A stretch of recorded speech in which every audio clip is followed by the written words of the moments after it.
How are you, Albert Breer? I'm good. You mentioned Mary Kay Cabot there. She's seen some stuff in her years for Yes, I sure. know. That's why she's got to ask even the most obvious questions. I get it. Yeah. I understand. So what's your reporting on why Shane Steichen decided to bench Anthony Richardson and then a day later say it's for the foreseeable future? I think it's pretty simple. It's obvious to everybody in that building that he's the best option for right now. And I think the conundrum here is sort of the Trey Lance conundrum, right? Like where you have a quarterback, and I don't want to scare people with that name, but you have a quarterback who needs reps, but he's clearly not the best option for the team. And it sounds good, like the idea you take your young quarterback and you stick with him through thick and thin, and you see it out and everything else. The problem is, there's 50 other guys in that locker room who don't play that position. And those guys don't care about your 3-year plan. They don't care about what your quarterback position looks like in 2026. They want to win right now. They want to be put in position to succeed individually right now, which sets them up, to make money as professional athletes going forward. And so I think kind of came to the point for the Colts where they could not sell Anthony Richardson as the answer over Joe Flacco to the locker room based on what those two guys had done on the field through the first couple of months of this year. So I think the hope is that going forward, Anthony Richardson's able to take a breath and sit and learn, and Joe Flacco gives them the level of play that Cleveland got from Joe last year, and the level of play that they've gotten from Joe in spots over the first couple months of the season. All right, two questions based off of that answer. First one, the admission that he was tired and then he took himself out for one play. Did that play anything into this? No, I don't think so. I mean, I know it's like kind of the low-hanging fruit that all of us are going to grab for. Right. Just talking to people in that building, Rich, I think it's like Anthony Richardson's a good kid. He's also a little naive. He's a small town kid who, didn't play a ton in college. And so, I think they sort of chalk this up to as a learning experience. He didn't know any better, and, I think going through this now, obviously he's learned. And look, like you and I have all heard the same things. I mean, it's like Tom Brady used to say, right? Like the only way I can show my toughness as a quarterback to other NFL players is through availability. It's through my ability to continue to answer the bell within reason every time out. And, Brady said that because he knew his left guard is fighting through something that he's not dealing with. His tight end, his receiver, and all those guys have jobs that physically are more demanding than his, and so I 100% agree with the premise that it's incumbent on the quarterback to be in there to answer the bell on every play. And Anthony Richardson made a huge mistake in tapping out of the game. That said, I don't think that there was any sort of ill intent here. I think it was just a young guy who, for better or worse, didn't know any better. And now he's in the mode of, sit back, you can learn, take a beat mode. But that's what last year was supposed to be for. And then he shows up this year, and he didn't look at all like he did in the first month of last year when he came out of the box and was scoring touchdowns with his legs and with his arm and looking like Cam Newton 2.0. Coming out of the SEC. And so that's my question for you here is you mentioned Trey Lance. Boy, it would have been great if the league had a development program for somebody like him. Why won't the league try and figure that out? Or where are we on that front now that we're seeing two of the top 4 picks from last year get benched? And you want to call it what it is? What the is NFL didn't want to pay for NFL Europe. That's it?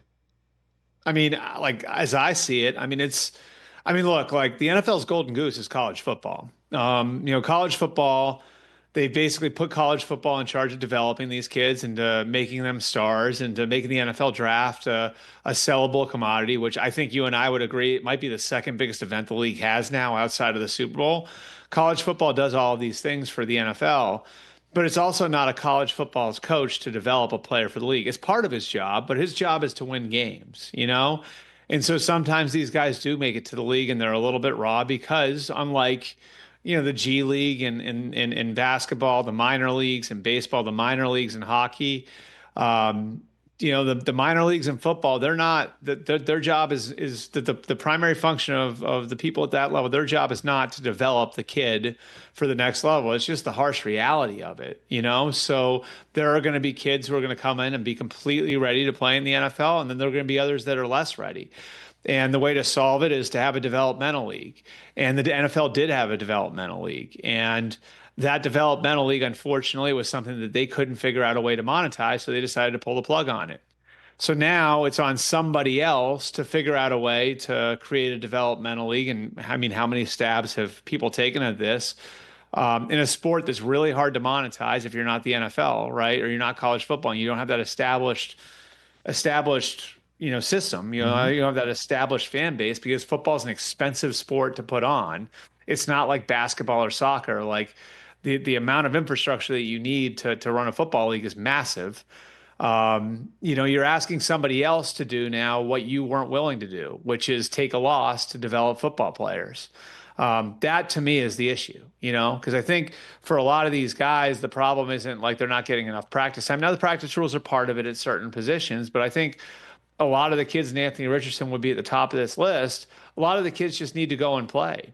And, a Shane Steichen cannot take a full season and say, yep, we're going to throw everything overboard. Sorry, Michael Pittman. Sorry, Alec Pierce. Sorry, Jonathan Taylor. Sorry, Quentin Nelson. We're taking this whole season and throwing it overboard in the name of developing Anthony Richardson. He'll lose the team in a second if he does that.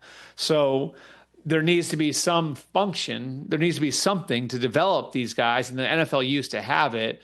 And, in the end, I mean, if we're going to call it what it is, the NFL owners decided to prioritize their ability to monetize that league over one of its primary functions at the time, which was to develop talent. Albert Breer here on the Rich Eisen Show. So if you're a team that's out of it with a wide receiver to trade, you're in luck, right? I mean, now that the Texans have lost Stephon Diggs, we know Deontay Johnson just went to Baltimore. Who's in the market and who's available, Albert? So, teams have made calls on receivers. I think the Texans would be open to something. I don't know that they're going to go overboard for it because of what they have. They were pretty good offense last year without Diggs. Not to say having Diggs didn't help them. It did. Right. But Nico Collins that's not a season-ending injury. He'll be back eventually. And you have Tank Dell, who's a really promising second-year player. Robert Woods has a ton of experience. John Mechie was highly drafted. They have Xavier Hutchinson there too. So it's not like they don't have answers in the passing game, but would they be open to it? Sure. Pittsburgh, I think, would be another team that you would look at and say, okay, they were in the Ayuk market. Maybe they would be in the market for one too. And as for the names that are out there, I'd say take a look at Carolina. I know they just moved Deontay Johnson. Would they be willing to move an Adam Thielen? If Thielen shows a desire to go play for a contender at this stage of his career, he's not what he was, but maybe they'd be one team that would be willing to move a receiver. The Patriots have gotten calls on their receivers, and while they're not loaded at that position, maybe somebody like KJ Osborne, who was the third receiver in Minnesota with Justin Jefferson and Jordan Addison the last couple of years, maybe he would make sense for somebody.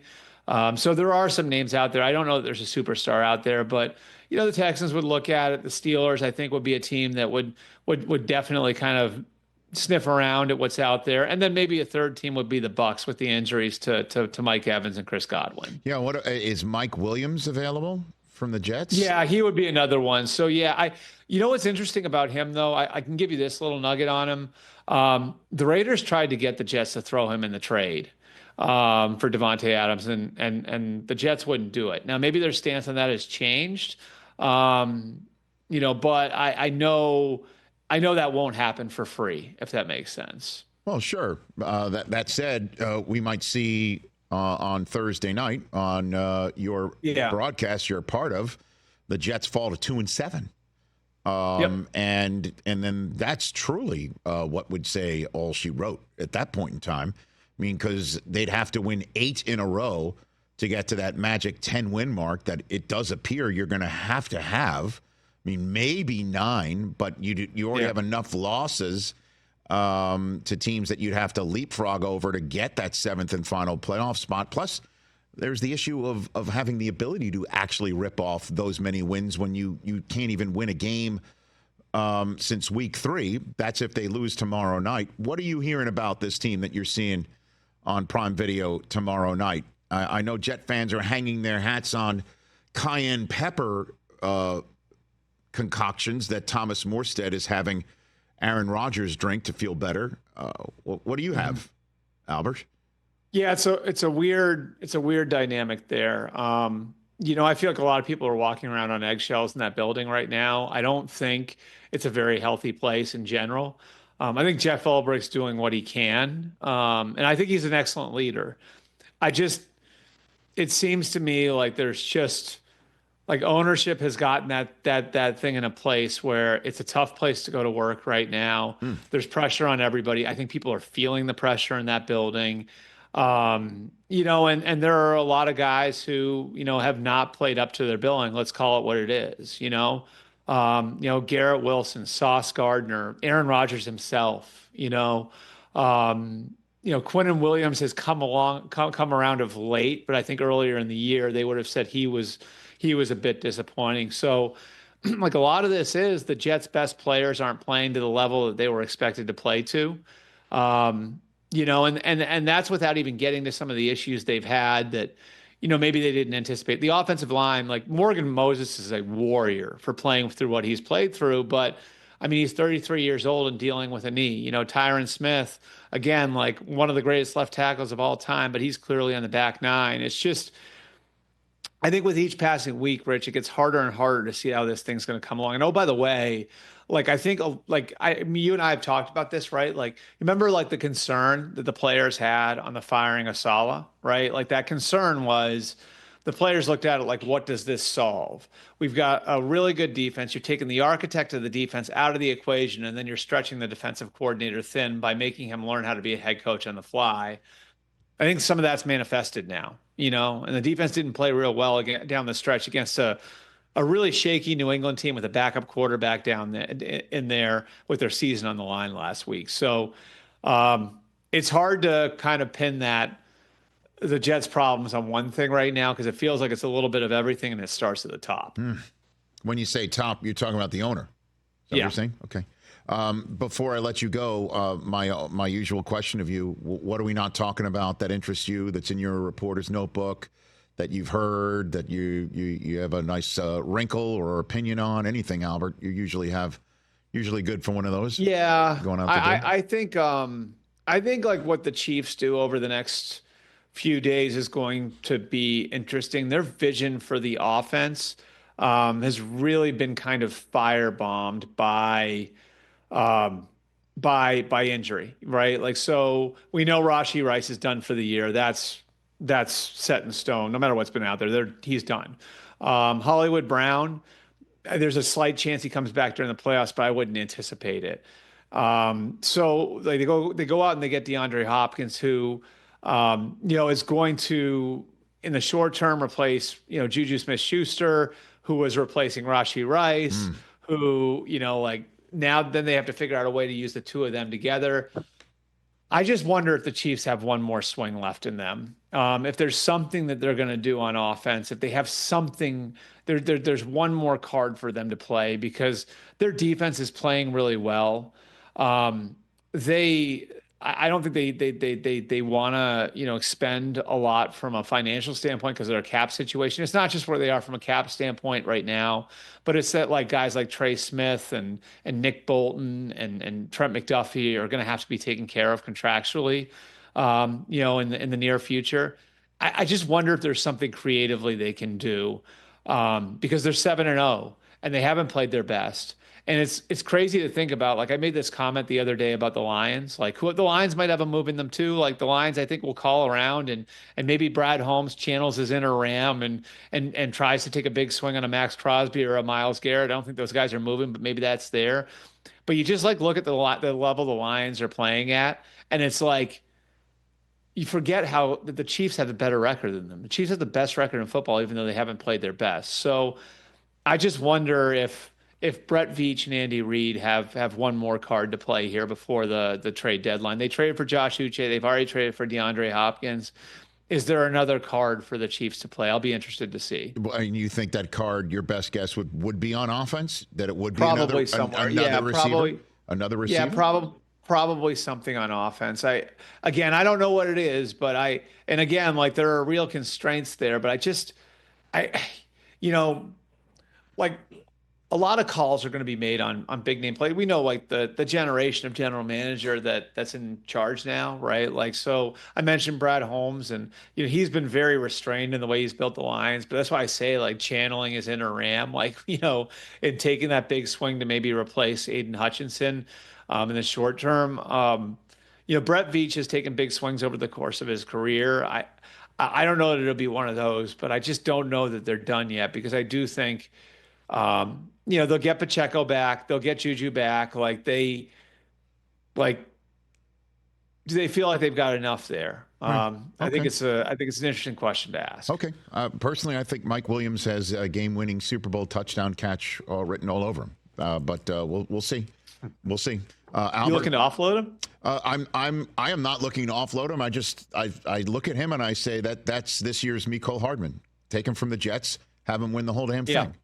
That's. Yeah, and you know what's amazing about it too is the Chiefs they're literally the Patriots of 10 and 20 years ago in so many ways, and that's one of them. Like, how many guys went to New England and just had like life pumped back into their career? Corey Dillon, for instance. I mean, all of them. Yeah, they're like there were Welker. So many guys that would go there, like when Deion Branch went back there, right? In disuse in Seattle. Now he helped Brady win an MVP, and then the next year had 90 catches for a Super Bowl team. There are so many guys like that like went to New England over those years, and they were able to pump life into those guys' careers. Brandon Browner at the end would be a good one, right? Like, you remember him, and he was a pivotal part of that Super Bowl team in New England. And on that play, the Malcolm Butler play, he was a huge part of that play, right? Mm-hmm.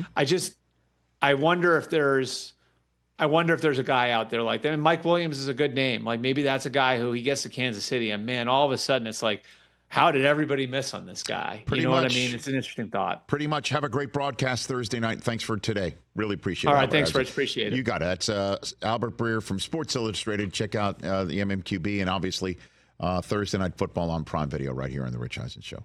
Catch The Rich Eisen Show every single day on the Roku Channel, 12 to 3 Eastern, for free.